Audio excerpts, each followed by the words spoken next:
O estudo que nós temos aí, certamente cedo vem, eu considero um estudo dentro deste tema bem impressionante, bem impactante, em que diz assim: Jesus voltará no terceiro milênio. No início, quando começamos com este estudo, a revelação tinha sido clara, óbvia, que Jesus retornaria no terceiro milênio. Eu não tinha dúvida disso. Quando o Espírito Santo revelou isso para mim, por que eu falo para mim? Porque pode não ter revelado a outros. Porque para uns é revelação e é poder de Deus, para outros é loucura. Então, para mim revelou. Eu aposto a minha vida que Jesus virá no terceiro milênio. Outros podem dizer assim: não, tu tá maluco, dia e hora ninguém sabe. Até agora não mencionei nem dia nem hora. Amém? Então, isso foi impactante para mim. E eu comecei a colocar várias coisas rascunhadas num canto e esperei a autorização de Deus para transformar aquilo em estudo. Quando aquilo foi transformado em estudo, eu ainda não tinha a convicção de que o retorno de Cristo se dá no número 21, ou seja, no século 21, ou seja, 2100 anos. Isso para mim é uma convicção. Eu aposto a minha vida hoje, aqui e agora, diante de uma arma ou diante de uma guilhotina. O meu Senhor Jesus voltará no século 21.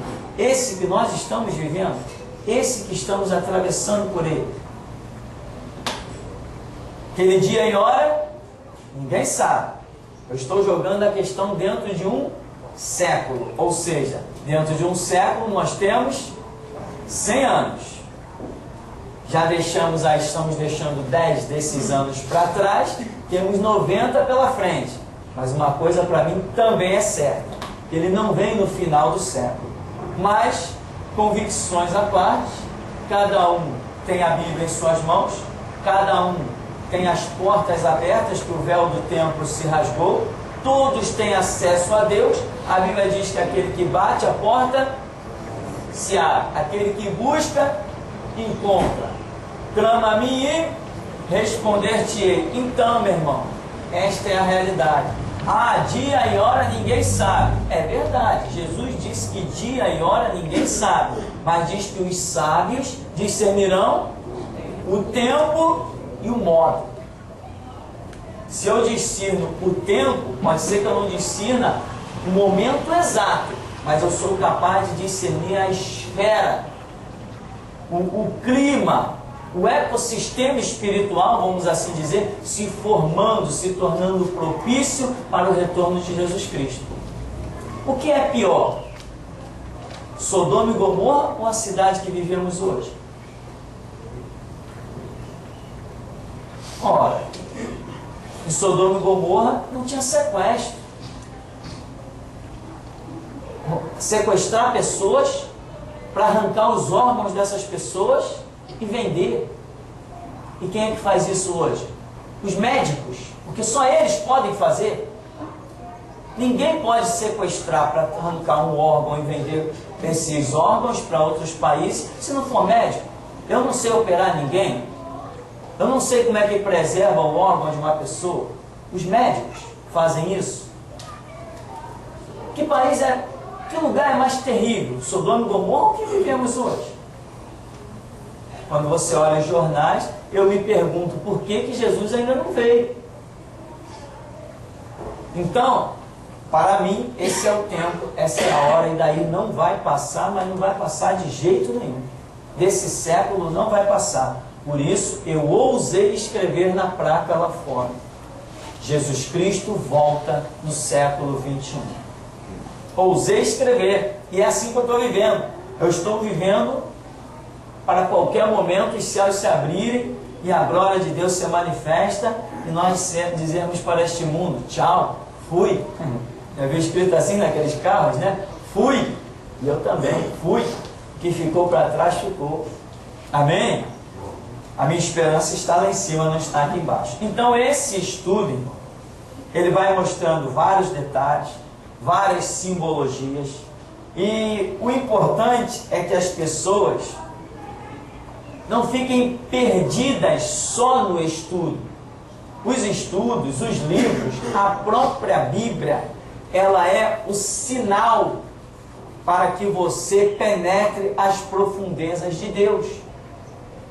Quem lê a Bíblia, eu leio a Bíblia todo dia. Tá, tem padre que lê a Bíblia todo dia. Não sei se é porque não tem nada melhor para fazer, mas lê. Esteve aqui em nosso meio já padres que queriam até oportunidades aqui dentro da igreja, porque eles passaram por outras igrejas e todo mundo, está aqui o ex-padre, pá, toma aí, microfone, dá o teu testemunho. Aqui não, aqui ele veio, passou a semana sentado no banco, ele não quis, aqui ele não quis permanecer aqui, mas o camarada dizia que lia a Bíblia. O final dele não sei para onde foi. Ouvi rumores, tomara que não sejam verdade, mas já teve aqui em nosso meio um homem que era tradutor de livros para a Igreja Católica. E este homem, lidando com a Bíblia e lendo a Bíblia praticamente todo dia, ele não se firmou na verdade. Então, o que eu quero dizer para você? Que essa leitura que as pessoas fazem por desencargo de consciência é o mesmo que uma leitura que qualquer ímpio faça. Já vi juízes declarando que eu também já li a Bíblia até é boa. A Bíblia até é boa.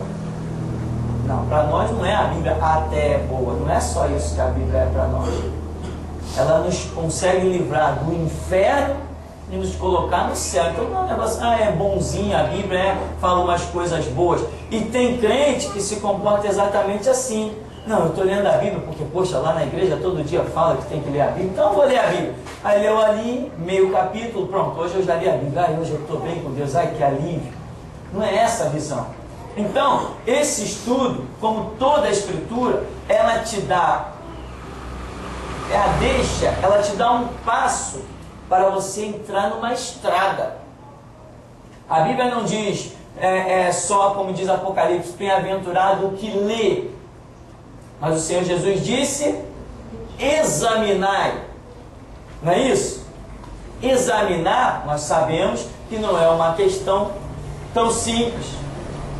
Examinar é como você está sentado rodeado de livros, rodeado de enciclopédias, rodeado de dicionários, ter os pergaminhos originais.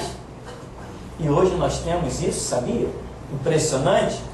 Deus trabalhou. Então, esse estudo é para que você, com a graça do Espírito Santo, dê uma olhadinha nele e parta para a intimidade com Deus.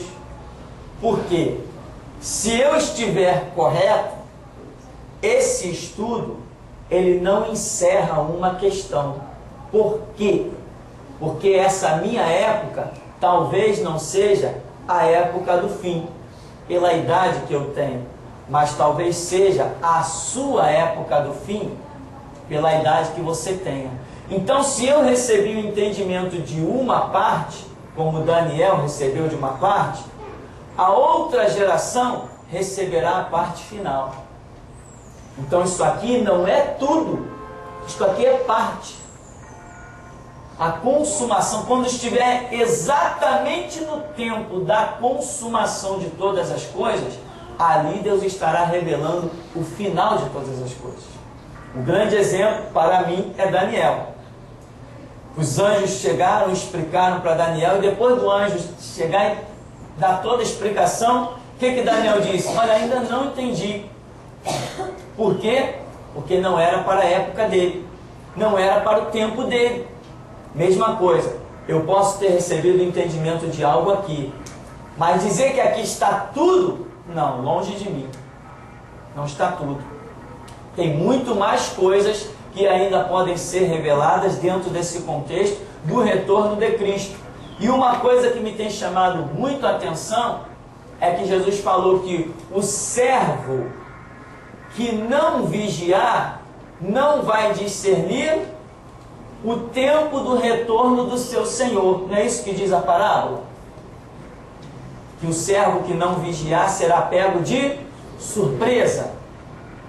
Se está dizendo que o servo que não vigiar será pego de surpresa, então também está dizendo que o servo que vigiar não será pego de surpresa. Ou não está? Claro que está. Sem dúvida que está. Você está dizendo, quem olha para o céu vê as estrelas. Bom, então automaticamente quem não olha para o céu não vê as estrelas.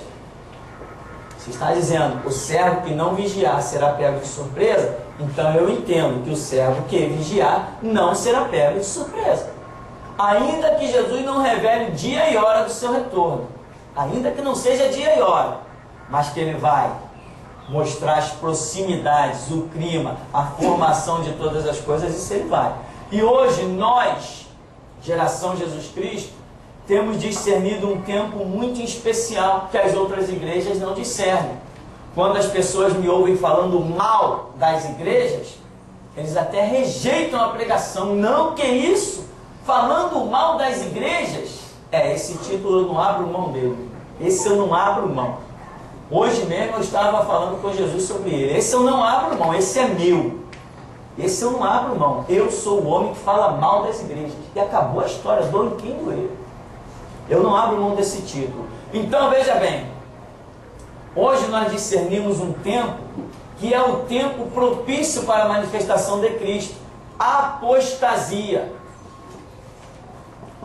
Depois que nós começamos a denunciar o Universal como templo satânico, agora tem na internet até comunidades.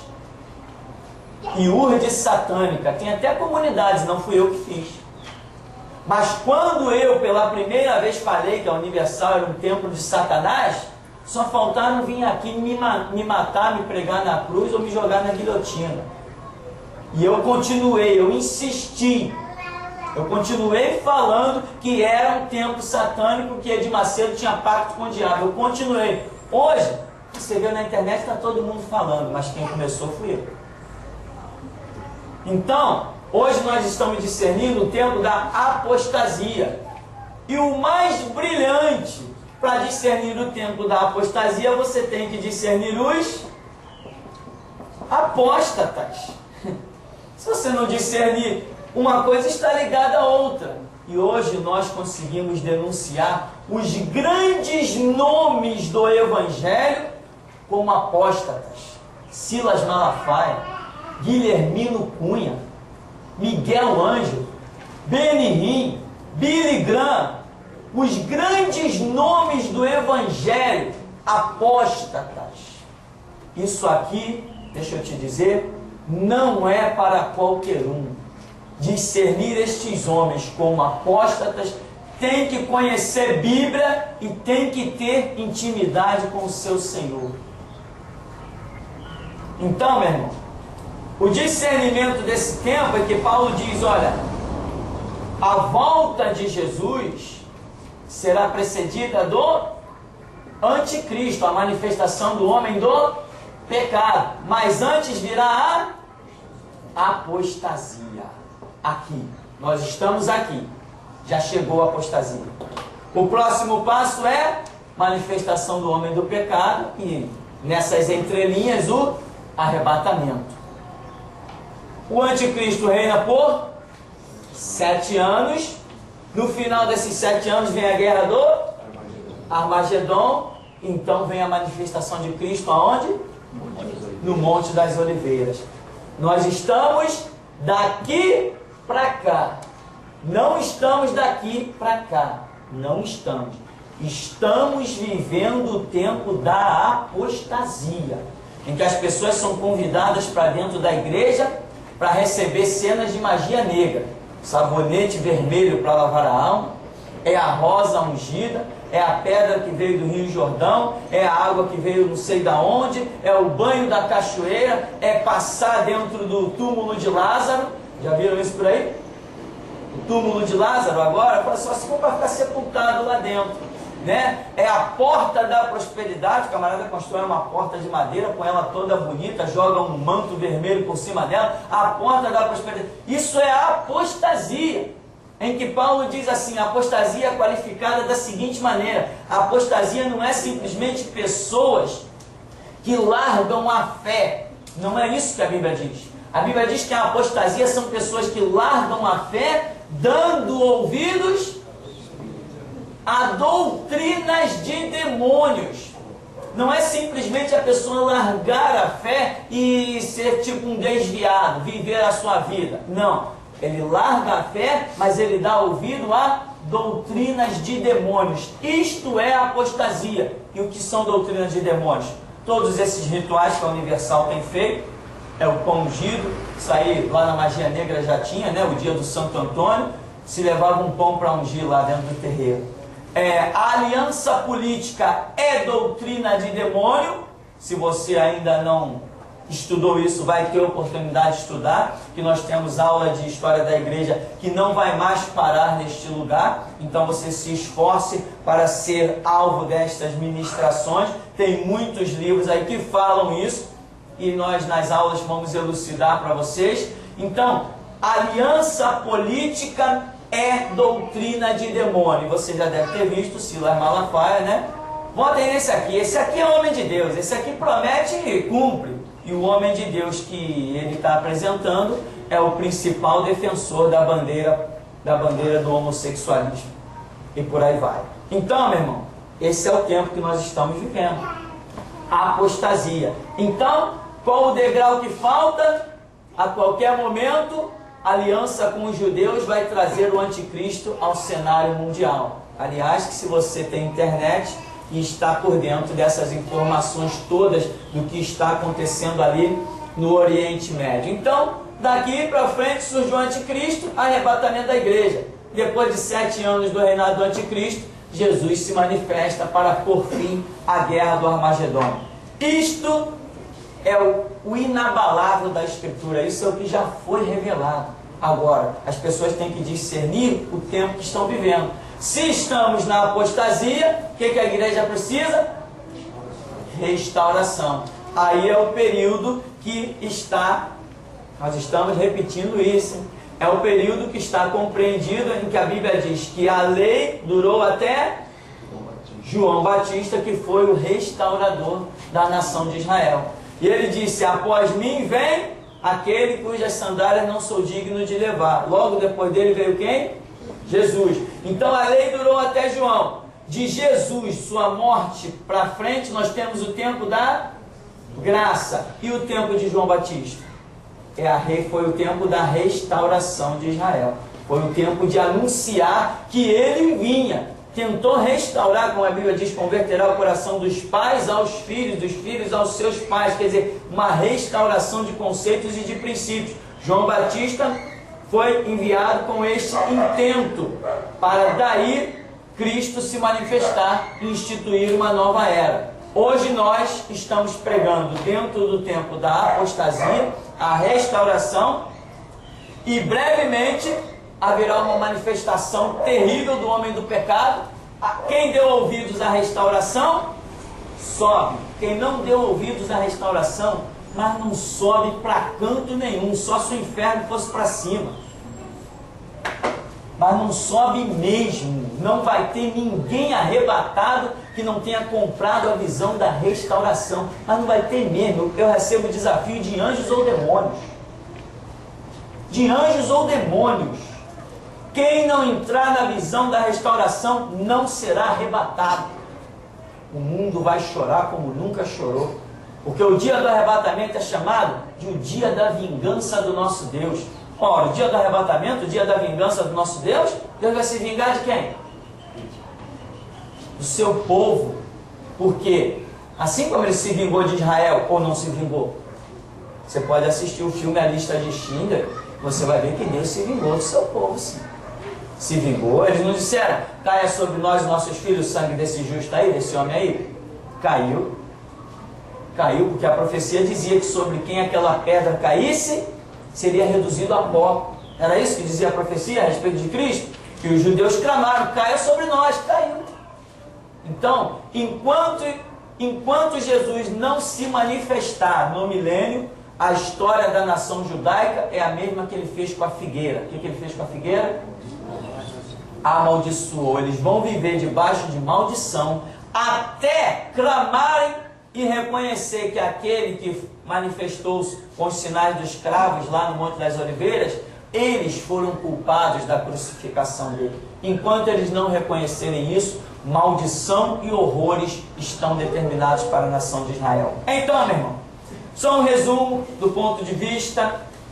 Muito mais você tem para conquistar no estudo e na intimidade com Deus. Então vamos seguir aqui na página 33. A expressão que nós usamos para intitular esta página certamente não é realidade para a vida de todos os que se dizem cristãos, mas para os que verdadeiramente são cristãos. Estudiosos da palavra de Deus, para estes sim, verdadeiramente o Senhor Jesus sempre esteve perto, pois pelos estudos somos conhecedores das coisas concernentes a todos os episódios que sucederão sobre a terra e todo o universo.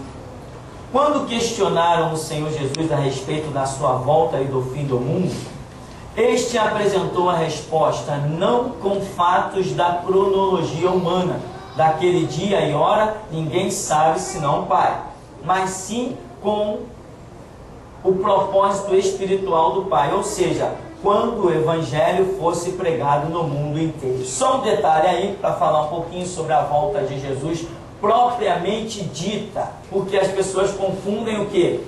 Arrebatamento, né? Em que a igreja sobe, com volta de Jesus quando ele desce. A volta de Jesus não é a nossa ida para ele. Isso se chama arrebatamento da igreja, é uma coisa completamente diferente. A volta de Jesus é a manifestação do Espírito Santo apresentando a noiva ao noivo. Gentios, ou até judeus que se tenham tornado igreja. Igreja, vamos generalizar nesse instante, igreja. Mas a volta, a descida de Cristo, não é para gentio nenhum. Os gentios, ou seja, que são gentios que não fazem parte da nação de Israel, os gentios que eram de Cristo subiram no arrebatamento. Os que ficaram não são mais de Cristo. Quem era de Cristo foi no arrebatamento. Quem ficou deixou de ser. Porque se estivesse no prumo da palavra e do propósito de Deus, teria ido. E você sabe, a Bíblia mostra, e tantas coisas mostram, que uma multidão vai ficar aí. Vão lamentar, tem hinos inspirados contando, né? Onde está aquele povo barulhento. Muitos desviados vão voltar para a igreja vai estar lá. O templo vai estar lá. O que eles vão fazer da vida? Sei lá. Então, o arrebatamento leva a igreja, leva os gentios. Ou, se algum judeu se tornou verdadeiramente igreja, ele tem essa chance também, ele vai subir. Mas a volta de Jesus é a descida de Cristo no Monte das Oliveiras para dar livramento à nação de Israel. Então, quando a nação de Israel contemplar Jesus descendo no Monte das Oliveiras, isto é esse termo que nós acabamos de ler aqui, ó. Diz que Jesus apresentou a resposta não com fatos da cronologia humana, daquele dia e hora ninguém sabe senão o Pai, mas sim com o propósito espiritual do Pai, ou seja, quando o Evangelho fosse pregado no mundo inteiro. Isso aqui, essa resposta, quando o Evangelho fosse pregado no mundo inteiro, ela é uma resposta. Você vai ler o texto bíblico, você vai ler o estudo com calma e você vai entender. Quando o Evangelho for pregado no mundo inteiro, os discípulos fizeram duas perguntas. Qual foram as duas perguntas que os discípulos fizeram? Senhor, que sinal haverá? da tua vinda, ou da tua volta, e do fim do mundo. Talvez na cabeça dos discípulos estivesse acontecendo o que acontece hoje na cabeça de vários cristãos, que a vinda de Cristo e o fim do mundo sejam a mesma coisa. Mas longe disso, mas muito longe disso, nada a ver com isso. Quando Jesus retornar aqui no Monte das Oliveiras, daqui o Evangelho, ele vai implantar o milênio, então o Evangelho será pregado no mundo inteiro. Aí ele diz que o Evangelho será pregado no mundo inteiro, então virá o fim. Então, a manifestação de Cristo não é o fim do mundo. O mundo, depois que Cristo se manifestar, ainda subsistirá por mais 1000 anos. 1000 anos do reinado pessoal de Jesus Cristo, proveniente do trono em Jerusalém. Depois ele diz, depois que o Evangelho for pregado no mundo inteiro, virá o fim. É nesse período de 1000 anos, com Jesus reinando pessoalmente, que o Evangelho será pregado no mundo inteiro. Hoje não será mais. Jesus, já prevendo a queda da igreja, já sabia que a igreja ia fracassar. 2000 anos de história foi dado para a igreja, e a igreja fracassou, não conquistou o mundo, e ainda mais, entregou o seu reinado para o diabo, quando fez aliança com a política. A igreja conquistou, vamos assim dizer, Depois que ela conquistou, ela entregou, ela fez alianças. E essas alianças, logicamente, excluíram Jesus. Porque o nosso Deus não faz aliança com ninguém. Ele é Senhor. Você já viu alguém que é Senhor fazer aliança? Ele é soberano. Você já viu alguém soberano fazer aliança? Ele é o Todo-Poderoso. Você já viu o Todo-Poderoso fazer aliança? A única aliança que ele fez foi a aliança do seu sangue para resgate da humanidade. Ele fez uma aliança com o próprio sangue dele. Quem quiser ser remido e lavado no seu sangue, vai ter dentro da soberania dele a salvação. Quem não quiser, meu irmão, está fora e acabou a história. Então, esses detalhes são importantes para que quando você esteja lendo, você possa compreender. Arrebatamento é uma coisa, volta de Jesus é outra, e fim do mundo é outra. No milênio, como é que vai se dar o fim do mundo? Temos entendido pela Escritura que no final do milênio, Satanás será solto novamente. Vai reorganizar os seus exércitos, porque mesmo depois de Cristo reinar 1000 anos, ainda assim vai ter gente insatisfeita, e o diabo vai ser solto novamente para provar aqueles que nasceram no paraíso terreno que foi o milênio. E o diabo vai vai conquistar novamente corações para recompor o seu exército maligno e vai marchar contra Jerusalém. Mas quem está reinando em Jerusalém? Jesus. E aí a Bíblia diz que há uma grande guerra? Claro que não.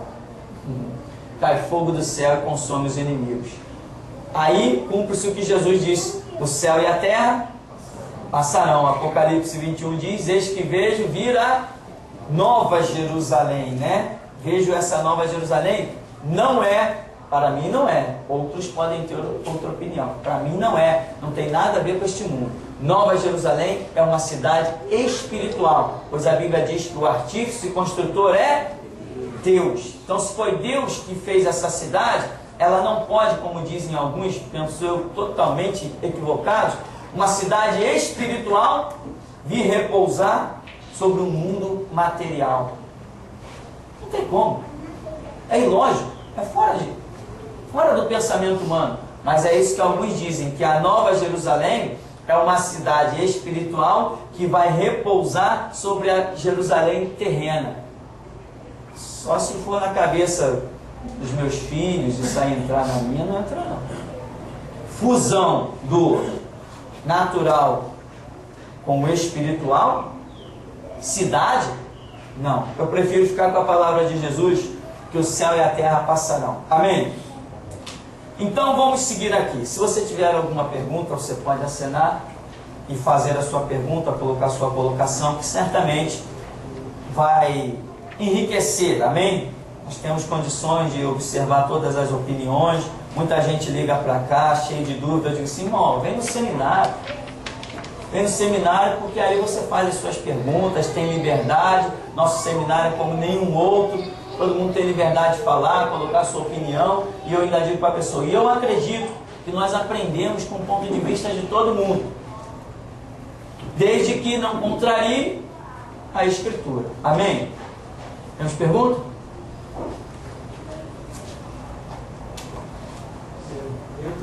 Não, aí o Salmo 2 então encaixa bem nisso aí, é isso? Sim, o Salmo 2 é realmente é o que o senhor está falando, né? Eu creio que sim. Eu creio que o Salmo 2 justamente fala do implante do milênio, em que a Bíblia chega a usar a expressão deixai-vos instruir juízes na terra. Né? Quer dizer, deixai-vos instruir juízes da terra. Ora, os juízes já são os instruídos. Quem vai instruir os juízes? Eu creio que essa expressão ela é bem clara para o milênio, em que nós, servos de Deus, conhecedores da Escritura, estaremos instruindo os mais, vamos dizer, renomados senhores da sociedade mundial. Eles terão que ouvir conosco. Terão que aprender o que é reino de Deus, porque quando, depois da guerra do Armagedon, Jesus se manifestar, o mundo vai continuar habitado. Jesus não vai destruir todas as pessoas do mundo com a sua manifestação lá no Monte das Oliveiras, não. Ele vem implantar o milênio, traz, para mim não há controvérsia, para outros há, ele traz parte da sua igreja. Ele traz inclusive os apóstolos, que já tinham essa promessa, nós vimos essa promessa na Escritura. Ele traz os apóstolos, ele traz parte da sua igreja, espalha a sua igreja pelo mundo para pregar o Evangelho, para preparar o mundo para o fim, propriamente dito, como ele menciona. Então, o Salmo número 2 mostra que os juízes da terra precisarão ser instruídos. Nós não sabemos exatamente como vai ser essa administração. Exatamente nós não sabemos. Mas uma coisa é certa, que a autoridade não será mais os juízes. Não será mais a PM. A autoridade não será mais o exército nem a aeronáutica.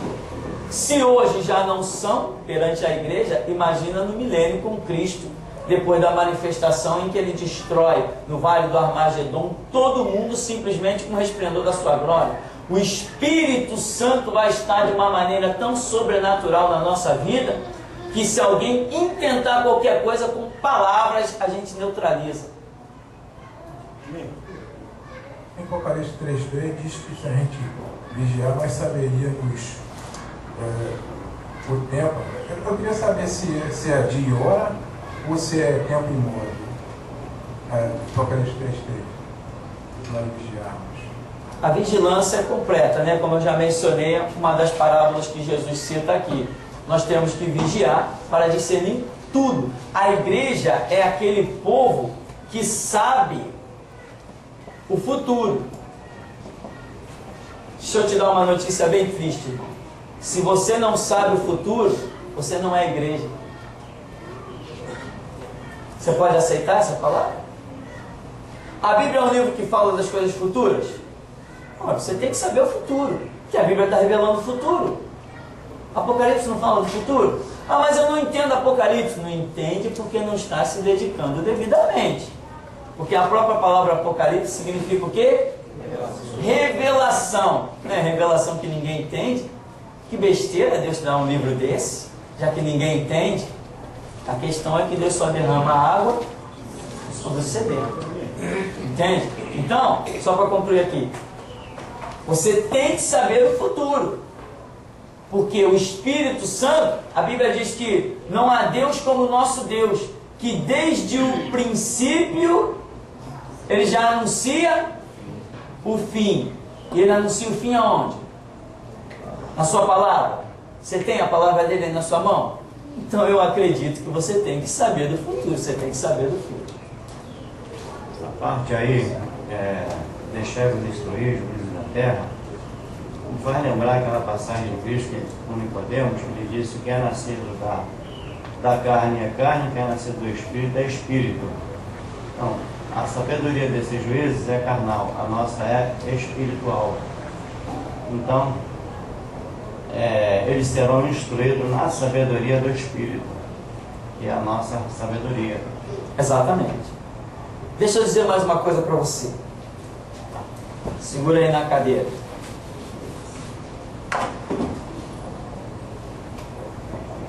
Tecnologia. Presta atenção no que eu vou te dizer. A tecnologia, ela ainda vai avançar mais um pouco de tempo. Só um pouco de tempo. Um pouco de tempo. Quando Jesus se manifestar no Monte das Oliveiras, a tecnologia existente nesse tempo, quando Jesus se manifestar no Monte das Oliveiras, ela estará no pico. Não será necessário mais nenhuma tecnologia. Tudo que nós precisamos para pregar o Evangelho no milênio será inventado até a manifestação de Cristo. Dali para frente, meu irmão, todo mundo vai ter que se dedicar ao estudo do Evangelho. Será uma imposição. A Bíblia diz que Jesus regerá as nações com cetro de ferro. Ferro. Jesus vai ser um ditador. Sabe o que é um ditador? Não é um ditador opressor. Não, opressor é outra história. Ele será um ditador. Ele será inflexível, mas não será opressor, mas será um ditador. Então, a tecnologia existente nessa época vai ser o bastante.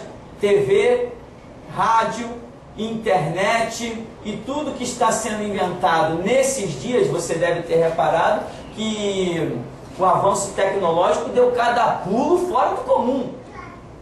Inventamos, olha, estamos com o computador mais moderno de todos os tempos, tá? Daqui a uma semana já sai o substituto. Não é assim que está funcionando? É.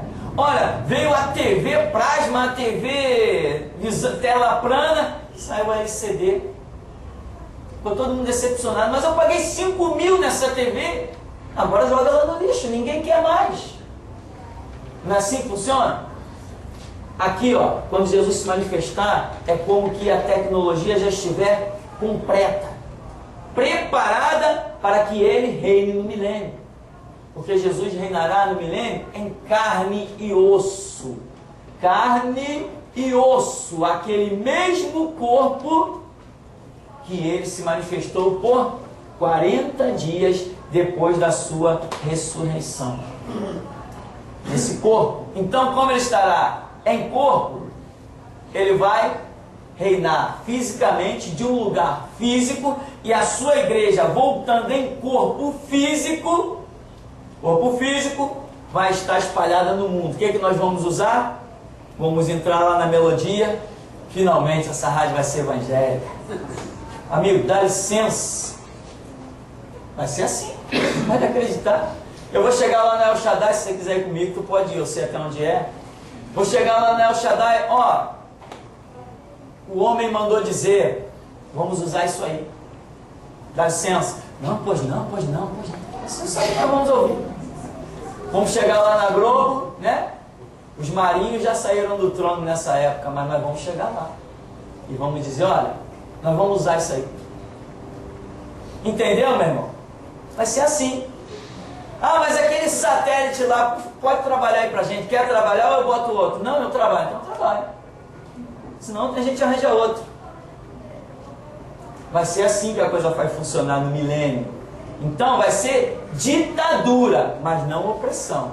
Agora, o que vai ter de juiz na bronca, né? Que é isso? Eu fiz 4 anos de... Como é que chama aquele? Cadeira acadêmica? Fiz 4 anos de cadeira acadêmica. Olha o meu canudo. Amigo, fazer o quê, né? Usa ele de guardanapo, faz qualquer coisa, aproveita ele. No milênio será assim. O mundo ouvirá a palavra como nunca ouve. Não vai ter martírio. Entendeu? No milênio não terá martírio. Ninguém vai me dizer cala a boca. Ninguém vai dizer cala a boca para você. o Espírito da glória de Deus que estará sobre o mundo, e tão em especial na vida dos servos de Deus, não vai admitir nem que uma galinha seja morta, nenhuma gota de sangue será pingada. A autoridade que vai estar sobre nós é fora do comum. Muita gente não parou para pensar nisso. Mas acredite, o milênio é uma realidade e nós, igreja, não sei como será essa seleção exatamente, mas nós voltaremos para reinar no milênio com Cristo. Aliás, a Bíblia diz, não diz? Bem-aventurado e santo o que tem parte na primeira ressurreição. Sobre esses não tem poder a segunda morte. E eles reinarão com Cristo 1000 anos e serão sacerdotes do Altíssimo. Tem mais, sacerdote não mete a mão no braçal. Aí vai se cumprir a palavra de Isaías 61 que diz: sereis dignos de duplicata honra, dupla honra. Na glória das nações vos gloriareis. Os estrangeiros serão vinhateiros, né? O que mais? Cortadores de lenha, agricultores, e seja lá o que for. Mas vós sereis sacerdotes do Senhor e ministros do nosso Deus. Aquilo que Jesus queria implantar desde o princípio que chamou uma nação, eles fracassaram. Isso será implantado no milênio. Será implantado no milênio com quem? Uma igreja. Esse detalhe que eu quero que você entenda. Com quem isso será implantado? É aí que eu falo. Quem voltará no milênio? Quem voltará no milênio? Com quem? Se Jesus tinha a intenção de fazer do seu povo uma nação sacerdotal, como nós vimos em todo o tempo, tanto com Israel, né? Como diz o profeta Oséias, quanto com a igreja, que Apocalipse 1,6 diz que ele nos comprou com sangue para sermos nação sacerdotal. Mas nós vemos que em 2000 anos de história a igreja fracassa nisso. Então, no milênio em que Jesus vai realizar o sonho dele da nação sacerdotal, quem serão esses sacerdotes do milênio? Esses sacerdotes do milênio, meu irmão, são aqueles que foram catados, ó, um ali, outro aqui, outro ali, outro ali, outro lá, para reunir uma massa, para poder vir aqui com a autoridade que deveria toda a igreja ter tido, mas foi encontrado em meia dúzia. Ele vai reunir uma massa de sacerdotes. Sacerdote não é pastor, não é bispo, sacerdote não é quem é líder de igreja, não é isso não. Sacerdote é quem teve ousadia, valentia, conhecimento, apostou a vida, cumpriu o seu propósito. Isso é que é sacerdote. Então esses sacerdotes voltam no milênio, porque no milênio Jesus vai precisar de gente para fazer o que a igreja como um todo não fez. Saber o seguinte, como que nós, no milênio, vamos decidir quem é, se realmente é Jesus ou o anticristo? E está escrito que o Satanás será solto nesse período também? No milênio, no final do milênio. Veja bem, nós vamos reconhecer Jesus, porque não tem jeito, a gente vem com ele. Entendeu? Primeiro, nós, entre aspas, tá? Vamos supor, Guiz do Miguel Ângelo, Guiz do Miguel Ângelo, Guiz de, supor, Sila Malafaia, as igrejas como um exatamente, todo. como que a igreja vai decidir, saber se é Jesus mesmo ou o anticristo, como se tem se levantado vários, e nós não temos olhos espirituais, como muitos não têm, para saber quem se é ou não é, e se nesse período também, no final, se Satanás vai ser solto, como que nós vamos ter sabedoria para não se levantar, porque Satanás é o quê? Ele é astuto, né? Então ele vai nos perseguir, ele vai fazer com que nós também errar, que a direção dele é essa, para nos derrotar. Certo. Né? Mas nesse período, veja bem, essas perguntas, elas não existirão nesse período. Por quê? A igreja vai ser arrebatada. Quando Jesus vier, não tem essa história de quem é Ele. A glória que Ele vai se manifestar. Nós não veremos Jesus se manifestar para que a gente possa perguntar quem é Ele. Nós não veremos Ele se manifestar. Nós viremos com Ele. Entendeu a diferença? Então, hoje, se levantar um camarada aí fazendo sinal e prodígio, até a igreja pode perguntar quem é Ele. Porque a igreja está na terra. Mas quando Jesus se manifestar, a igreja não está na terra, então nós não vamos perguntar nada a ninguém. Nós simplesmente estaremos voltando do céu com Jesus para o milênio. Mas o senhor não acabou de falar que seriam resgatados 1.000 pessoas, mais ou menos, sei lá. O senhor acabou de falar que Jesus não virá, mas não seria nem não seria para os gentis? Não. O senhor falou que ia catar de cada lugar. Isso eu já falei para o reinado do milênio, em que Ele vai catar não sei quantos, porque eu falo da visão. Hoje não adiantaria, penso eu, Jesus trazer todo mundo. As pessoas estão muito cegas.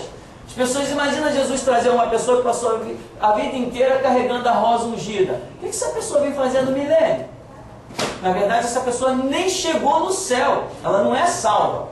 Não existe salvo em objetos ungidos. Objetos ungidos é idolatria. Então, esses que eu falo, que Jesus vai catar do mundo todo, são aqueles que conseguiram ao longo da história ter a visão correta do que é evangelho, do que é reino de Deus. Esses Ele vai utilizar como mão de obra, como servos, sacerdotes, para reinar no milênio. A igreja, os gentios, nós sairemos da terra no arrebatamento. Isso não é volta de Jesus. Jesus está quieto lá na dele. Está lá na dele. Nós vamos entrar no reino de Deus apresentados pelo Espírito Santo. Subimos no arrebatamento. Passa-se o reinado do anticristo, vem a guerra do Armagedon. Jesus vai manifestar-se lá no Monte das Oliveiras no final da guerra do Armagedon, quando Israel estiver cercado. Aí nós viremos com Jesus. Então, não vai haver questionamento de quem é servo de Deus, quem é filho de Deus, que já o conhece, que já tem identidade com ele. Ninguém vai perguntar quem é esse. Essa dúvida não vai existir. Por quê? Porque quando Cristo se manifestar, nós nos manifestaremos junto com Ele. Então essa dúvida, ela não vai existir. Amém? Nesse estudo então da página 33, no segundo parágrafo, no terceiro, diz que muitos pensam que Jesus voltará para a igreja. Aquilo que estávamos falando, né? O que é erro primário para quem estuda teologia, pois sabemos que a igreja será arrebatada antes da volta de Jesus, e que a volta literal de Cristo dar-se-á, segundo o profeta Zacarias, somente para os judeus, Zacarias 14. Para melhor sintonia, partindo do atual tempo da graça, as dispensações que se seguem serão reinado do anticristo, ou seja, aquilo que estávamos colocando aqui. Estamos ainda no considerado tempo da graça, embora o período chamado restauração. Mas então, partindo daí, teremos o reinado do anticristo, que será marcado com a aliança do anticristo com os judeus, e reinado milenar, iniciado pela volta literal de Jesus no Monte das Oliveiras. Também você pode entender isso através de Atos 1, a partir do verso 6, porque os anjos disseram para os apóstolos que ficaram ali olhando para o céu, disseram: esse Jesus que vós o vistes ir, voltará da mesma maneira. Então esse da mesma maneira, ainda mais juntando com a profecia de Zacarias, nos dá a entender que ele voltará e pisará de novo naquele monte. Não foi dali que ele saiu? Ele vai voltar ali naquele mesmo lugar, né? E da maneira como ele subiu gloriosamente, ele voltará gloriosamente para reinar 1000 anos, tendo como sede do seu governo Jerusalém. Nós entendemos isso segundo Isaías capítulo 2, verso 3. Que Jesus voltará, isto é desnecessário declarar. Porém, afirmar que este fato se dará no terceiro milênio, aí somente se encontrarmos bases bíblicas para tal. Não esqueça que o número 3 revela a manifestação da divindade, com propósitos que não serão revogados. É isto que significa o número 3, manifestação do espiritual. Talvez aí esteja querendo tipificar Pai, Filho e Espírito Santo, mas biblicamente o que vemos é o 3 trazendo a manifestação do sobrenatural, do espiritual. E isso é aplicado até na própria manifestação do anticristo, que é um reinado maligno, mas espiritual. E ele é tipificado pelo número 666. 3 vezes o número 3, o número 6. O número 6 tem o seu significado e Deus joga ele repetido 3 vezes, demonstrando que verdadeiramente o diabo vai estar reinando sobre a humanidade. Tem muitos outros detalhes, logicamente. Que ninguém se iluda pensando que simplesmente pegará este estudo e que tudo ficará maravilhosamente esclarecido. Este esclarecimento será somente para aqueles que tiverem conhecimento prévio, principalmente da simbologia e da numerologia bíblica. O texto de Mateus 24:14 apresenta-nos uma sequência, ou seja, a pregação do Evangelho no mundo e a seguir o fim. Quero lembrar que o fim aí descrito é fim mesmo, término, extinção de uma era, de um sistema, etc. Ou seja, aquilo que tentamos colocar aqui. Quando perguntaram que sinal haverá da tua volta e do fim do mundo. Talvez os discípulos estivessem pensando que a volta de Jesus e o fim do mundo fosse uma coisa só. Mas a resposta de Jesus é duas. Jesus não dá uma única resposta. Olha, a minha volta e o fim do mundo é X. Não. Jesus fala da volta dele, fala do Evangelho ser pregado no mundo inteiro, o que hoje nós identificamos como milênio. Aí ele diz, então virá o fim. Eles fazem, talvez na cabeça deles, uma pergunta, mas Jesus dá claramente duas respostas em tempo muito diferente.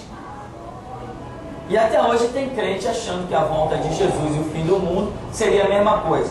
Outra coisa que eu quero dizer para você, a era da humanidade não é eterna. A era da humanidade não é eterna.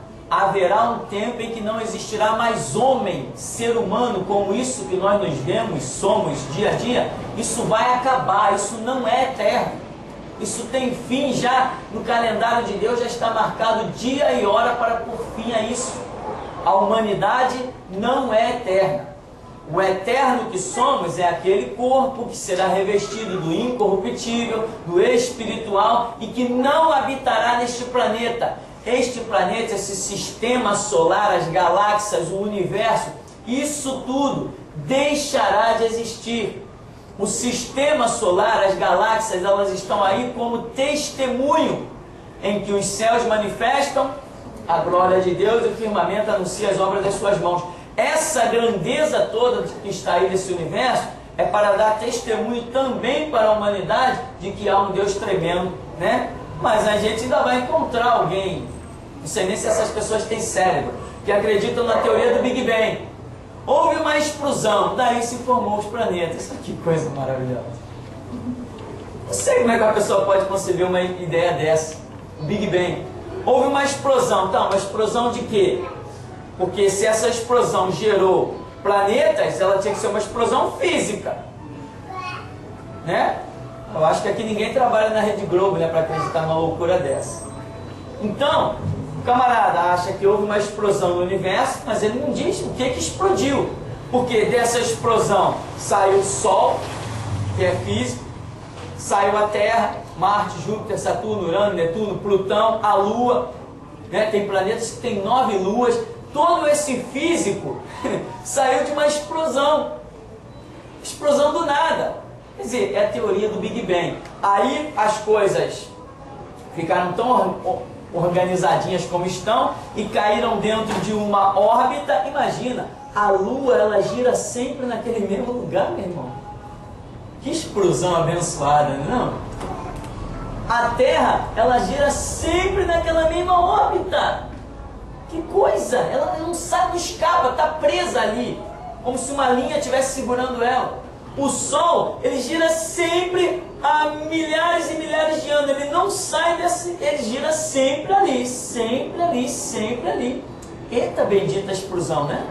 Sem contar com isso, além da Terra girar assim, é a sua, se chama revolução, ela ainda gira em torno do seu próprio eixo. É uma rotação. Quer dizer, que explosão bendita, caramba! Tem que ser muito bom de explosão para fazer uma coisa dessa. Mas a Bíblia diz que Deus criou os céus e a terra. Amém? Então, a teoria do Big Bang está aí ainda na cabeça de muita gente. Acredite, nossos filhos nos colégios ainda estudam. O mundo já no maligno mesmo. Ainda se estuda nos colégios a teoria do Big Bang. É Big Bang que chama? Não. Big Bang? Big Bang, sim, né? Se não for assim, é mais ou menos isso. Essa teoria, e ainda se estuda o evolucionismo, a evolução das espécies, e ainda se enfatiza que o homem teria vindo do macaco. Embora eu seja assim um pouco peludo, mas não vim, irmão. Não vim, não adianta que eu não vim. Meu pai e minha mãe eram outros, não tem jeito. Mas nossos filhos estão no colégio estudando isso. Uma coisa completamente atrasada, em que a própria ciência já desmente. Mas os currículos escolares ainda jogam isso. Por quê? Porque o mundo jaz no maligno. Então, seguindo mais um pouquinho, agora quero explicar, ou melhor, lembrar aos estudantes de teologia, que após a implantação do milênio, aí sim o Evangelho será pregado no mundo inteiro. Cristo estará reinando pessoalmente. Apocalipse 19:15, né? Diz que ele estará reinando pessoalmente. Contudo, após este período, Satanás será solto mais uma vez, Apocalipse 20, e reorganizará seus exércitos novamente contra Jerusalém, sendo que desta vez Cristo estará no trono. Daí então cairá fogo do céu na chamada batalha final. Este é o fim mencionado em Mateus 24:14, uma última batalha após o milênio, né? Lá no final do milênio. Ou seja, quando Jesus disse, então virá o fim, esse fim aí está se referindo a esse período depois do milênio. Claro, porque antes do milênio não tem fim. O fim nós só detectamos na Escritura depois do milênio. Ali a Bíblia não mostra mais nenhuma dispensação adiante. Tudo que Deus mostra nas dispensações, ele vai até aquele final do milênio. Dali para frente a Bíblia não mostra mais nada. Então eu não posso admitir nenhum fim antes do próprio fim do milênio. Porque a Bíblia ainda fala do milênio. Não diz, reinarão com Cristo 1000 anos. Não é no céu. Se vão reinar com Cristo 1000 anos, não pode ser no céu. Tem que ser na terra. Por quê? Quem arrisca? No céu não existe tempo. Se foi especificado um tempo, o assunto é terra, não pode ser céu. Porque lá no céu, se alguém está reinando com Cristo como sacerdote, se entrou no céu como sacerdote, será sacerdote eternamente. Porque as coisas depois que entram lá são imutáveis. Por que Satanás não tem perdão? Porque o ato de rebelião dele se deu lá, na eternidade. Então, aquilo que nós, por isso Jesus falou, juntar tesouro no céu. O que nós conquistarmos e adentrarmos no céu, com isso, isso nos seguirá eternamente, é imutável. Mas Jesus disse que haverá um grupo que reinará com ele 1000 anos. Se só vai reinar 1000 anos e depois essa posição vai ser destituída, então essa posição não é no céu, ela é na terra. No céu não tem sacerdote, ou melhor, no céu só existe um sacerdote. No céu não tem subsacerdote nem auxiliar, mas não tem mesmo. Aqui na terra tem. Sacerdotes do Altíssimo na terra, auxiliares de Deus na terra, como escreve Apocalipse, ao anjo da igreja na terra.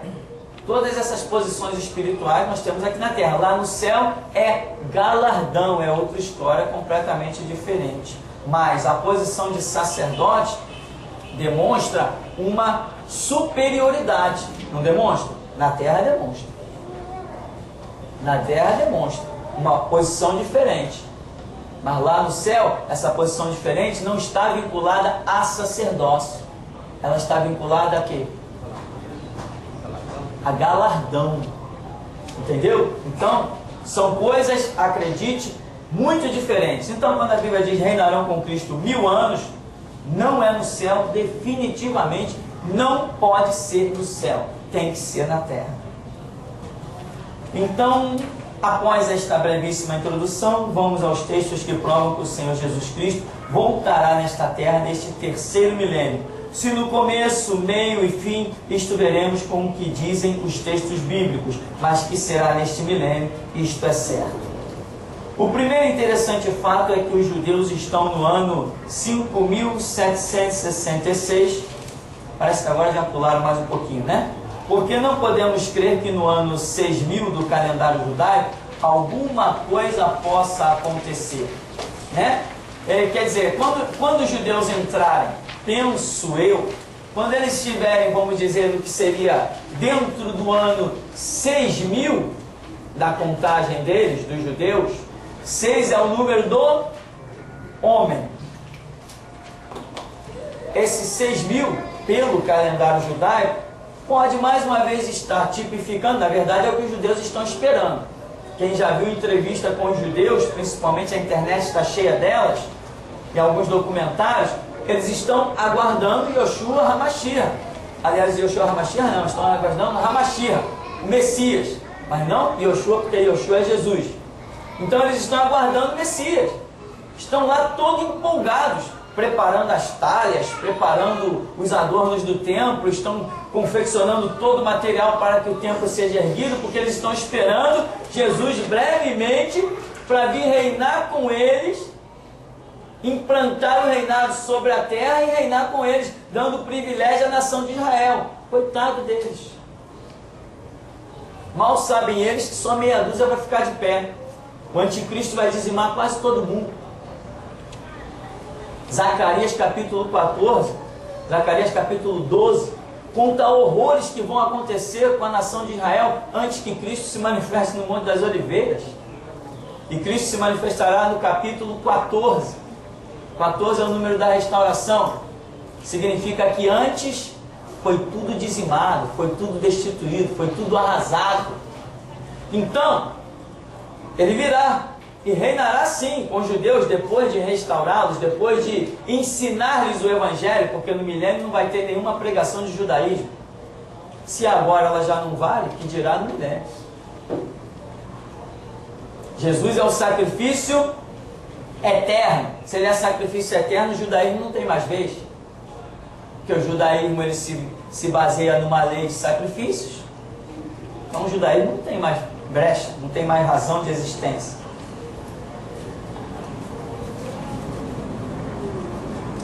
Então essa questão do ano judaico, ela já pode nos dar uma chamada de atenção. Quando esse tempo estiver reinando, praticamente, creio eu particularmente, que o milênio já vai estar em andamento. Então vamos lá.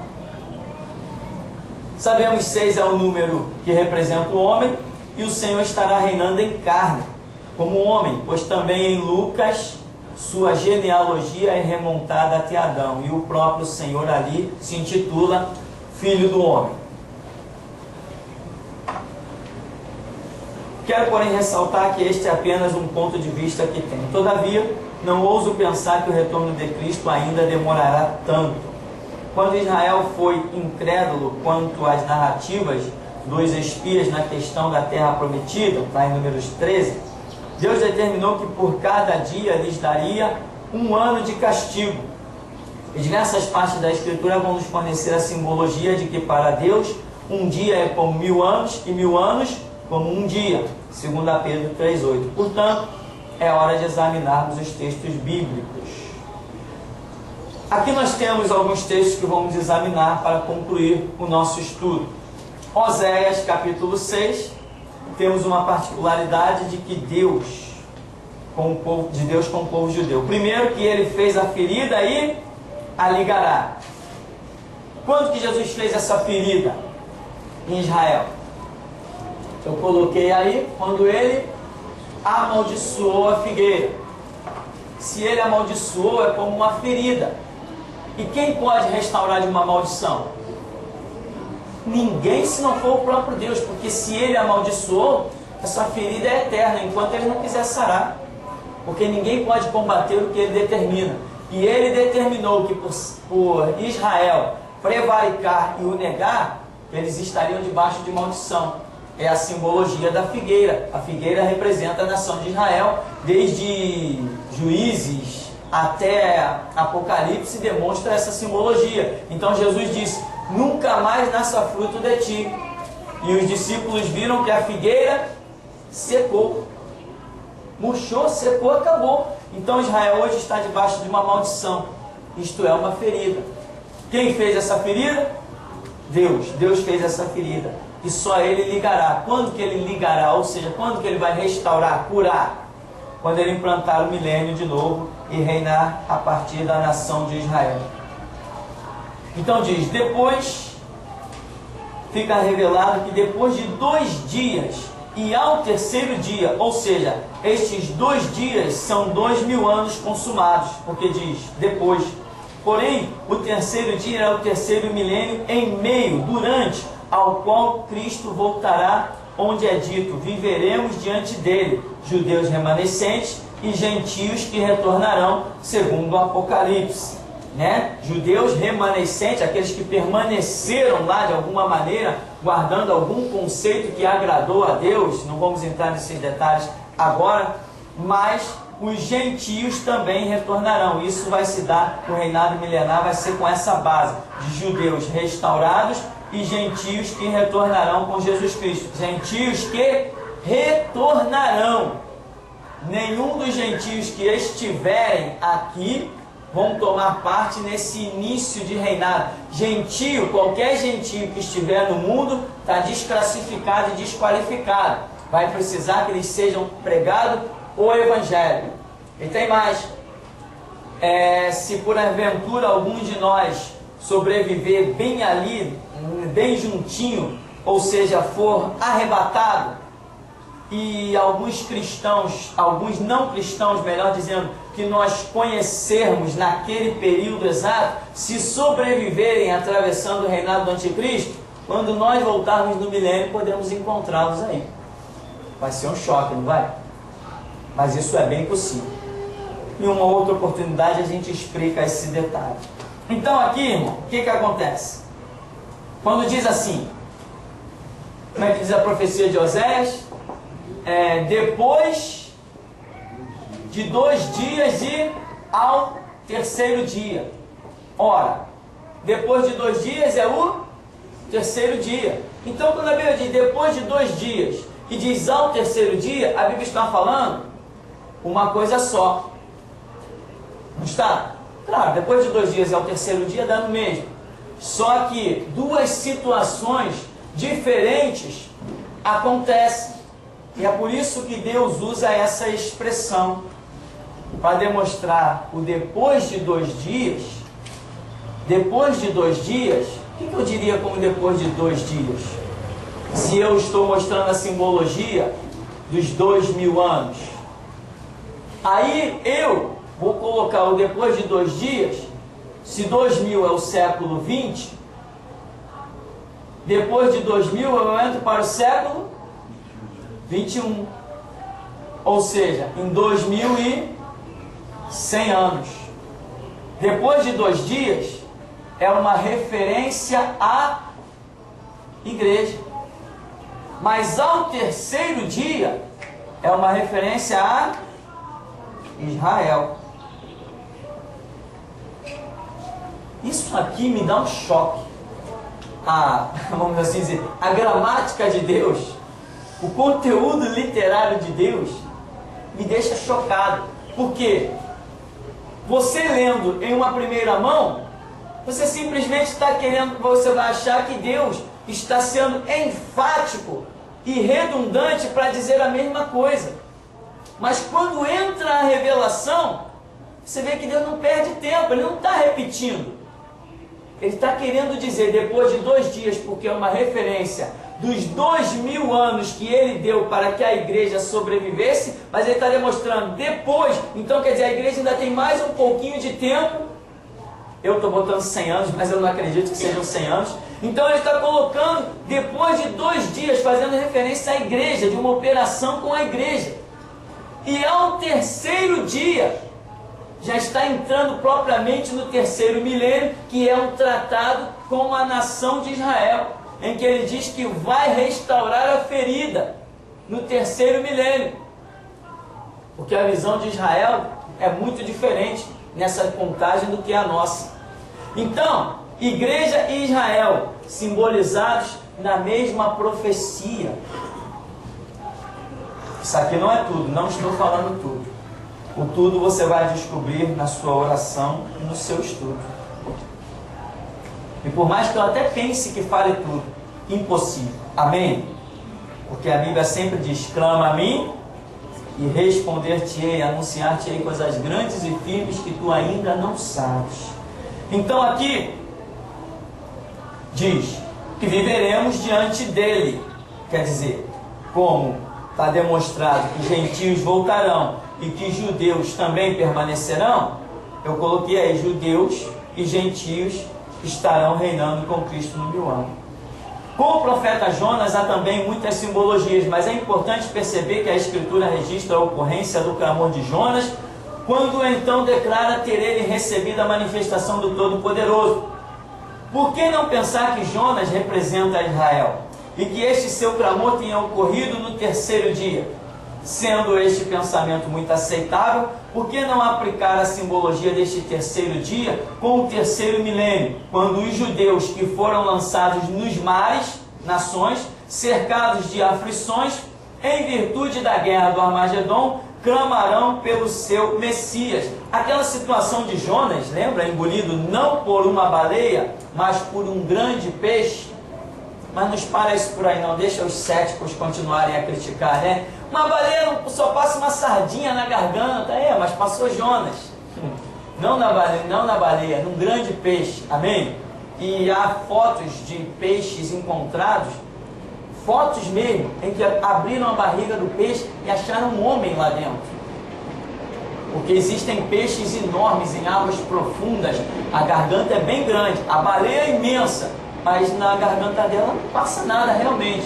Mas a Bíblia não diz que Jonas foi engolido por uma baleia, foi engolido por um grande peixe.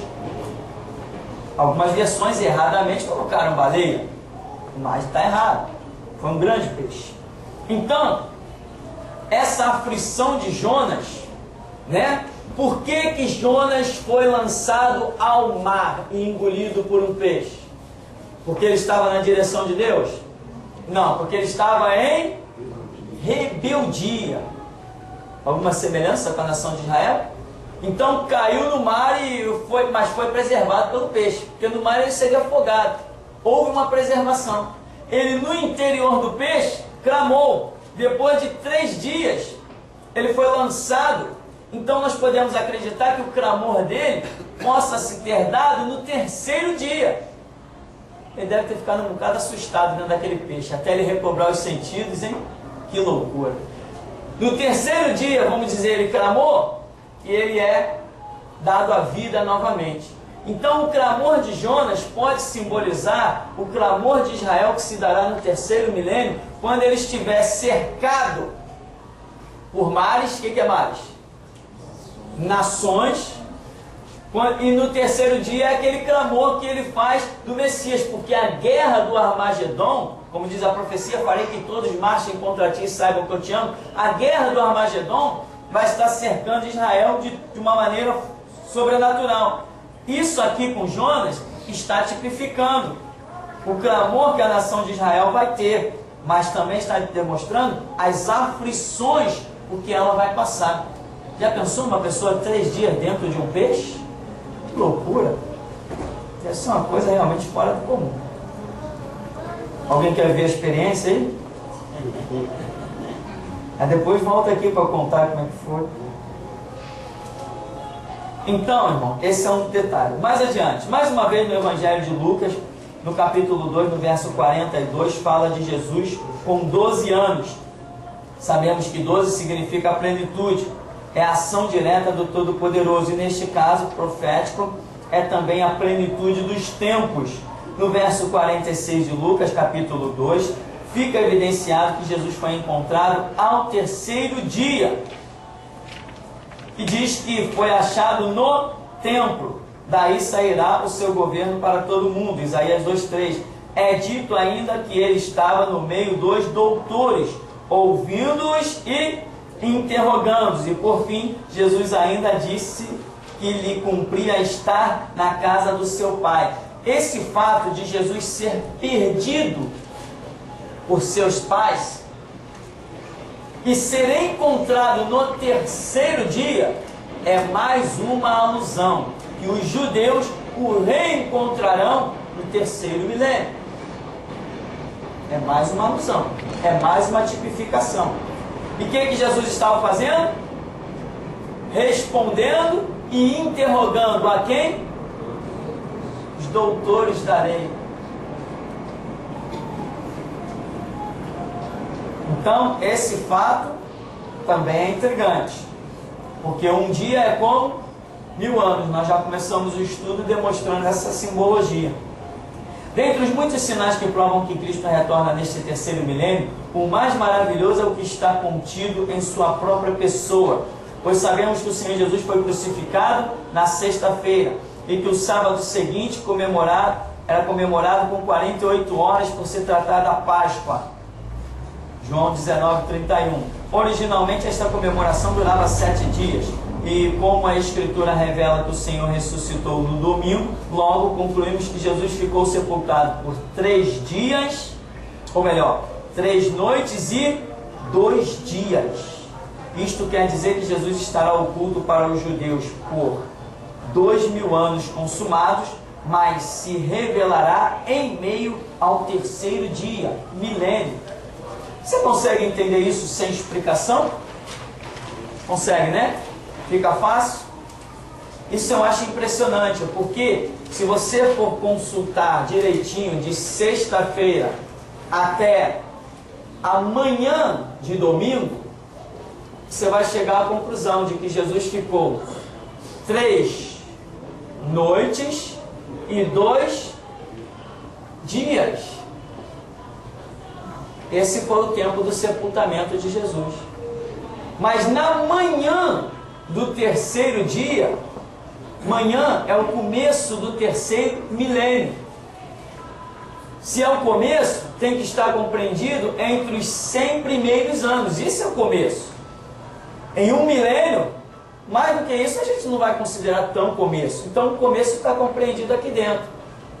E mais uma vez nós vemos aí, aparecem 3 noites e aparecem 2 dias.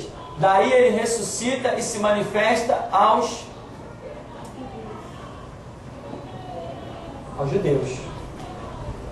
Esta para mim é a simbologia mais forte e tremenda de que Jesus, no começo, como a Bíblia fala, na alta madrugada, na manhã do 3º dia, né, ao romper da alva, nesse começo do 3º dia que ele deveria ficar sepultado, ele ressuscita. Então ele não passa todo o 3º dia. Na alta madrugada, cedo de manhã, como diz os evangelhos, ele ressuscita. Então esse ressurgimento de Cristo se dá no começo do 3º milênio. Esse tempo que nós estamos vivendo. Ou seja, eu imagino aqui, cá com a minha ignorância, né? Vamos assim dizer, e a minha inocência também, mais 50 anos pela frente, meu irmão. Não vai restar mais nada para acontecer. Por pouco eu não vejo esse arrebatamento. Muito pouco. Mas vou trabalhar como se eu fosse ser arrebatado a qualquer momento. Eu pretendo voltar no milênio. Para dar uma bronca em alguns. Primeira coisa, eu vou chamar os irmãos. Irmão, vamos aqui comigo. Fecha o fórum, lacra isso aí. Fecha a OAB, acaba com esse negócio. Aonde tem fórum aí, ó, manda fechar. Aonde tem juiz, pode confiscar o diploma dele. Ele não aconselha mais nada. Vamos lá na PM agora. Cadê as armas? Você aí sabe dirigir tanque de guerra? Passa em cima das armas. Não quero mais nenhuma arma. Acaba com tudo. Quando Satanás for solto no final do milênio, ele manda fazer tudo de novo. Essas daí não vai usar mais. Ou você pensa que não será assim? Tomara que seja. Então, irmão, você vê outra coisa que Jesus também diz: a mim convém estar na casa do meu Pai, né? Naquele terceiro dia que procuram por Ele e encontram, né? Naquele terceiro dia. Isso tudo, juntando essas simbologias com profecias já fundamentadas, claras e óbvias, nós vamos concluindo que Jesus virá brevemente. Nós ainda temos aqui algumas referências que dizem em Mateus 28, diz que a ressurreição de Jesus se deu ao findar o sábado. Bom, ele ressuscitou na manhã de domingo. Então, ao findar o sábado ou manhã de domingo, dá na mesma coisa, não dá? Foi cedinho, não foi? Foi cedinho que Jesus ressuscitou. Em Marcos 16:2 diz que foi muito cedo. Em Lucas 24 é dito na alta madrugada. E em João 21 diz que era madrugada e ainda escura. Todas as expressões destacadas servem para nos fazer tremer, pois sabemos que antes da vinda de Jesus acontecerá o arrebatamento da igreja. Mais uma vez estamos enfatizando a questão. Se Jesus vem, Jesus vem, eu estou falando Jesus vem, não estou falando da igreja aí, eu estou falando se Jesus vem, e eu estou dizendo que isso está prestes a acontecer, mas antes que Jesus venha, primeiro se dará o arrebatamento, não sei, mais ou menos uns 7 anos antes da vinda de Jesus, se dará o arrebatamento. Então, se já é de tremer que a vinda de Jesus esteja tão próxima, é de tremer mais ainda que o arrebatamento está muito mais próximo. Mas espera aí, pastor, já passou 2000 anos, 2010 anos, a diferença aqui vai ser só 7 anos. Só que agora a nossa referência não é mais só 7 anos. Nós estamos dentro do século onde essas coisas vão acontecer e nós não sabemos quando elas vão acontecer. Eu sei que será no século, mas dentro do século eu não sei qual será o ano. Então a coisa é desesperadora para quem não está pronto. Para quem não está pronto. Esses estudos aqui já fizeram muita gente tremendo. Muita gente tremeu diante desse estudo aqui. Não é possível, tão perto assim. Uma vez tinha uma irmã na igreja batista que falou: irmão, estou orando para Jesus não voltar logo não. Agora que eu passei no meu concurso do Banco do Brasil, a coisa é muito séria. Então, Jesus virá, eu tenho uma referência de 1000 anos para me orientar, então não é nada. Mas quando eu tenho uma referência de apenas 100 anos, está dizendo que ele virá cedinho, na alta madrugada, ao romper da manhã. Ou seja, meu irmão, podem botar o revólver na minha cabeça que eu não mudo a minha opinião. Jesus vem em 2100. Se eu tiver que morrer, eu vou morrer. Mas a convicção que eu tenho no meu espírito disso aí, Jesus vem agora, nesse século, em 2100. Então, meu irmão, quando que ele vem? Ele vem em 2040? Se ele vem em 2040, nós temos 30 anos pela frente. Com 30 anos, todas as nossas crianças terão que encarar o arrebatamento. Terão que ser revolucionários. Se não forem revolucionários, não participarão do arrebatamento. Vão ficar aí, para quem sabe, se perder a cabeça na guilhotina, alcançar a salvação. Então, olha o desesperador. temos que preparar nossos filhos para serem mártires, praticamente isso. A coisa é muito séria. Não, mas Jesus não vem tão cedo, não vem daqui a 30 anos, é mesmo? Tá, vamos dizer que ele venha daqui a 50. Se seu filho tem 10 anos, você tem que preparar ele para ser o quê? Você escapa pela morte, é salvo. Mas ele só poderá escapar pelo arrebatamento. E o arrebatamento não vai ser para crente que no final de semana vai jogar futebol. É o que eu penso, né? É só o que eu penso, se assuste não. Aqui então, seguindo diz: acontecerá primeiro o arrebatamento da igreja. As expressões mencionadas revelam poucos instantes passados da meia-noite, que é a consequência da retirada daqueles que são sal da terra e luz do mundo. Ou seja, ao romper da manhã, ao findar do sábado, etc., logo de manhã bem cedo, ainda escuro. Ou seja, em que nós podemos nos sintonizar? Significa que a 0 hora foi acionada e logo a seguir aconteceu a ressurreição de Cristo, que nós estamos colocando como tipificação do seu retorno. Então, quando se deu a coisa? Logo após a meia-noite. Opa, eu já entrei em outra história. A Bíblia diz, Mateus 25, parábola das 10 virgens, que à meia-noite ouviu-se um grito. Peraí, se à meia-noite ouviu-se um grito, significa que alguém vai ter que estar pregando praticamente no período das trevas. Primeiro nós sabemos que tem que ter a manifestação das trevas, para depois que resplandeça a luz que vai dissipar as trevas. Então, depois da meia-noite, houve a manifestação de Cristo. A meia-noite para nós significa reinado do anticristo.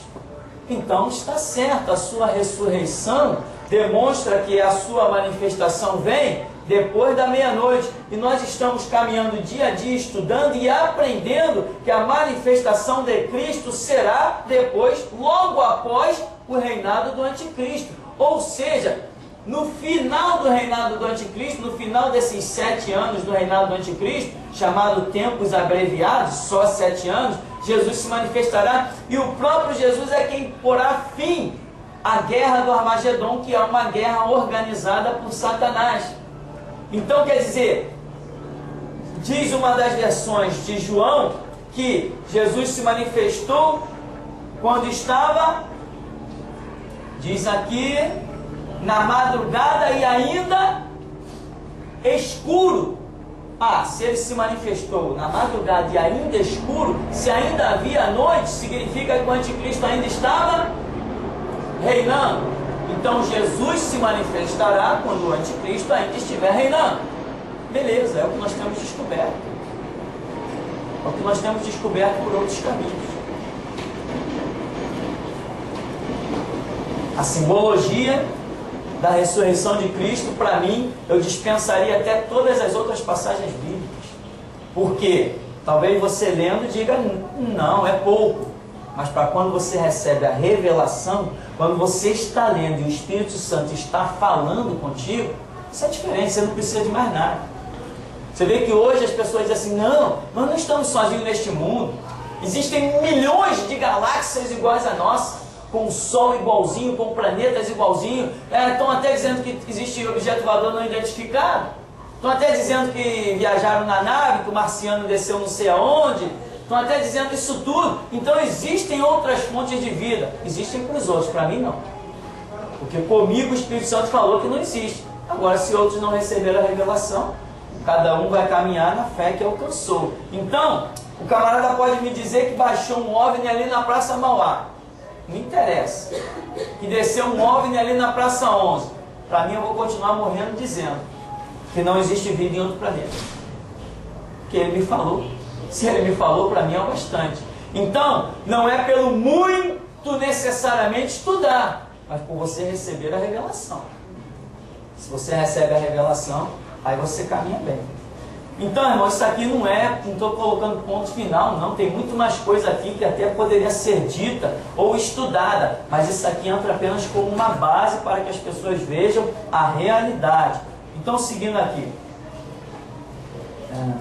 Sabemos que esta meia-noite é o reinado do anticristo, em especial o final chamado Grande Tribulação. Momento este em que para a nação de Israel estará sendo o pior de toda a sua história, pois estarão na guerra do Armagedon, cercados por todos os inimigos, Zacarias 12 e 14.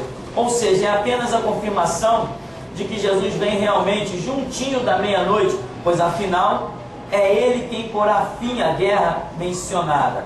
Apenas a título de lembrete, vou afirmar que quando o Senhor Jesus disse que se aqueles dias não fossem abreviados, nenhuma carne se salvaria, mas por causa dos escolhidos, judeus, Ele, o único que pode, abreviará tais dias. É sobre estes dias que ele estava se referindo. Outra coisa que eu quero ressaltar para você, a título de entendimento de outras partes, é que quando a Bíblia fala escolhidos, está falando dos judeus. Nós, gentios, não somos classificados como escolhidos. Nós não somos classificados como escolhidos. E aí fica aprovado. Se ele não abreviasse aqueles tempos, né? Ele diz que foi abreviado por causa dos escolhidos. E nós vemos que essa manifestação dele é exclusivamente para os judeus, provando que os escolhidos, o título de escolhidos é dos judeus. Nós temos muitos outros títulos, santos do Senhor, sacerdotes, um monte deles. Mas esse, a Bíblia é para identificar os judeus. Outro detalhe para muitos crentes se desesperarem é que, como se trata da volta de Jesus no milênio, estamos vendo que o milênio é representado por dia, observando que a ressurreição de Cristo deu-se tão cedo. Isto pode significar também que ele virá na parte inicial, não no meio nem no fim do milênio. Devemos tremer, visto o arrebatamento anteceder todas estas coisas. E a parábola das 10 virgens, Mateus 25, revela que não houve tempo para que todas se preparassem. Lembra disso? Não houve tempo. O crente que ele já não tem um prévio andamento seguro, uma base, quando chegar realmente a meia-noite dos tempos, muita gente não vai conseguir se preparar. Você vê que hoje tem pessoas que, Jesus não vem agora não, está lá no seu cargo, na sua oportunidade, nas igrejas, eu sou o tesoureiro, outros dizem, eu sou o pastor, não sabe ele que tinha que largar esse negócio de ser pastor e sentar no banco. Ele não é pastor nenhum. Homem, eu fui ungido. Ungido por quem? Pelo diabo. O diabo está ungindo um monte de gente. Eu prosperei. Prosperou, o diabo tentou oferecer o reino do mundo para Jesus.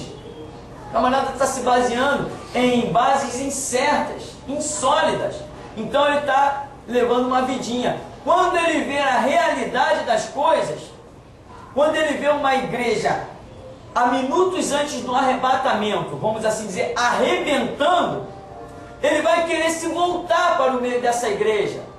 Mas será tarde, porque essa igreja que está pegando fogo, ela vem de uma base, ela vem de uma estrutura, ela não está pegando fogo porque entrou numa fornalha. Ela está pegando fogo porque ela mesma organizou as lenhas da fornalha.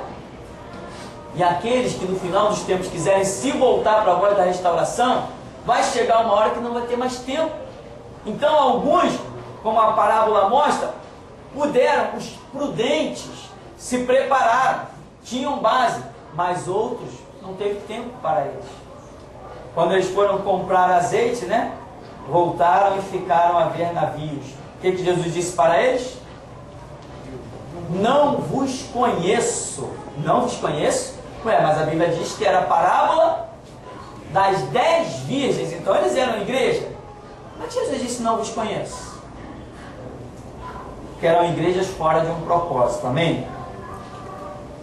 Então, as passagens bíblicas do Salmo 30, Lamentações 3, 23, Apocalipse 22, 16, dentre outras, trazem-nos a simbologia de que a manifestação de Deus está muitas vezes vinculada ao início de um novo dia.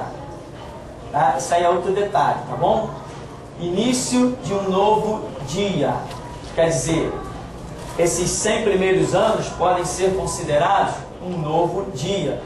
Para mim são, mas Então, Jesus pode se manifestar, segundo essas passagens bíblicas que estão aí, ele pode se manifestar a qualquer momento. Muitos e abundantes episódios poderiam ter sido acrescentados neste relato, estes, porém, são bastante para que saibais, creiais, despertais, sabendo que deste milênio a consumação não escapará. Bom, esse é o nosso estudo, um ponto de vista para despertar alguns, para entender a realidade da vida cristã, dos propósitos de Deus, que muita gente hoje está se preocupando em ser um santo, mas não está sendo um revolucionário. Tá? Você ser um observador da lei, isso pode até te fazer um santo, ser um observador da palavra. Mas uma coisa é você observar a palavra de Deus. Acredite nisso. E outra coisa é você cumprir o propósito de Deus. Você já não viu pessoas dizendo assim: olha, eu não roubo, eu não mato, eu não minto, eu não engano, eu não adultero, eu não defraudo ninguém, na minha empresa eu presto nota fiscal de tudo, eu sou o mais exímio cidadão. Ele é um santo. Mas ele está fora do propósito mesmo assim. Amém? Deus acusou Israel de quê? Como acusou Israel? Vocês são os ladrões, vocês estão roubando. Não, vocês são prevaricadores. Prevaricador é aquele que não leva adiante um propósito. Bom, que Deus nos ajude, né? Tenha misericórdia de nós. Vamos lutar porque a porta do céu é estreita, muito estreita. E nossa hora já avançou, então vamos ficar por aqui, vamos estar orando. Avançou bastante. Distrair.